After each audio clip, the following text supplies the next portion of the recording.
किसका होगा हैदराबाद में? एक बार फिर से आपका स्वागत है। और अभी तक के रुझानों के मुताबिक एक बार फिर टीआरएस नंबर 1 की पार्टी बनती हुई, लेकिन दूसरे पोजीशन से एआईएमआईएम को हटाकर बीजेपी अब नंबर 2 की पार्टी वहां पर बन रही है। क्या ये उस हाई वोल्टेज चुनाव प्रचार का असर है, ध्रुवीकरण है, या फिर ये देखिए जो दक्षिण में आप अक्सर देखते हैं, दूध स्नान जिसे कहा जाता है, दूध स्नान केसीआर को कराते हुए आपको दिख रहे हैं।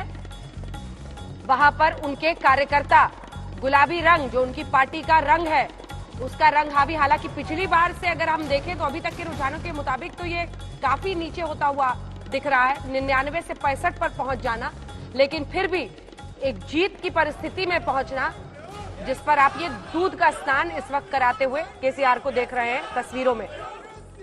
एआईएमआईएम दूसरी तरफ, उसे भी नुकसान हुआ है 44 से 34 पर अभी तक के रुझानों के मुताबिक। कांग्रेस सुबह से 1 पर अटकी थी, धीरे धीरे 3 पर पहुंची है और 41 के साथ नंबर 2 की पार्टी बनती हुई बीजेपी। 3 पार्टियां और तीनों की तस्वीर हम आपको दिखा रहे हैं, टीआरएस, बीजेपी और एआईएमआईएम।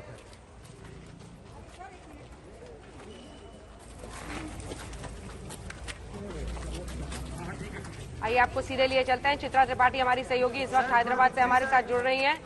दूध का स्नान कराया जा रहा है केसीआर को। चित्रा, 65 के साथ नंबर 1 की पार्टी। देखिए जिस तरह की बढ़त, बिल्कुल जिस तरह की बढ़त अभी देखी जा रही है, क्योंकि एक बड़ा उलटफेर हो गया है। भारतीय जनता पार्टी सुबह 8 बजे से लगातार दोपहर तक अपनी बड़ी बढ़त बनाए हुए थी और ऐसा लग रहा था कि हो सकता है तस्वीर इसी तरह से हो, लेकिन अब जब केसीआर की पार्टी अच्छा करने लगी है तो फिर यकीनन अब दूध इस तरह की तस्वीरें सामने आएंगी भी। लेकिन चार मीनार पर मैं आपको दिखाना चाहूंगी, एक तरफ यहाँ पर भीड़ बढ़ती हुई चली जा रही है, दूसरी तरफ यहाँ पर आरएएफ के जवानों की भारी तादाद में तैनाती की गई है। चारों तरफ अगर नजर डालेंगे, दूसरी तरफ आपको बता दें यहीं पर मक्का मस्जिद है, ये सामने जो आप देख पा रहे हैं, चारों तरफ यहां पर ऐसा लग रहा है सैकड़ों की तादाद में आरएएफ के जवानों की तैनाती है और पुलिस बल की भी। आगे ये थोड़ा सा पुलिस बल की भी यहां पर तैनाती और ज्यादा बढ़ा दी गई है। जैसे जैसे रिजल्ट आते जा रहे हैं उसके बाद से यहां पर जवानों की तादाद भी बढ़ती हुई चली जा रही है, जैसा कि इन तस्वीरों में आप देख पा रहे हैं।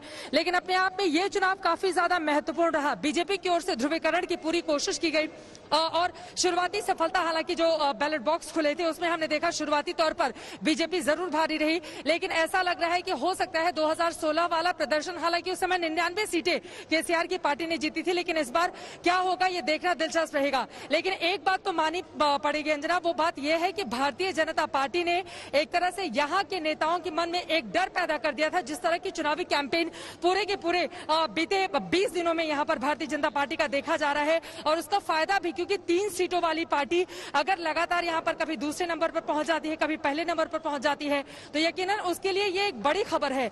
और यहाँ पर कांग्रेस पार्टी को कमजोर कर मुख्य विपक्षी दल का दर्जा भी अगर वो ज्यादा सीटों के साथ हासिल कर लेती है तो उसके लिए 2023 के दरवाजे तक पहुंचना और उसको जोर से खटखटाना इतना मुश्किल नहीं होगा, वो भी तब जब 2018 में सिर्फ एक विधानसभा की सीट ये पार्टी जीत कर आती है। कुल मिलाकर यहाँ पर दिन चढ़ता हुआ चला जा रहा है, उसी के साथ यहाँ पर सरगर्मी भी बढ़ती चली जा रही है। काफी तेज कड़ाके की धूप यहाँ पर पड़ी है। दिल्ली में सर्दी है, मौसम का मिजाज लेकिन यहाँ पर पूरी तरह से अलग अलग, लेकिन यहाँ पर भारी भीड़ और जवानों की काफी ज्यादा मुस्तैदी इस वक्त देखने को मिल रही है। देखिए शुक्रवार का दिन है, महालक्ष्मी मंदिर में पूजा करने के लिए श्रद्धालु भारी तादाद में आते हैं और यहाँ पर जो मस्जिद है नमाज अदा करने के लिए जुमे की यहाँ पर लोग आते हैं। तो उसके मद्देनजर और आज जो रिजल्ट आ रहे हैं उसके मद्देनजर यहाँ पर सुरक्षा के बेहद पुख्ता इंतजाम और उसी के हिसाब से लोगों की तादाद भी बढ़ती हुई चली जा रही है। अंजना, रोहित।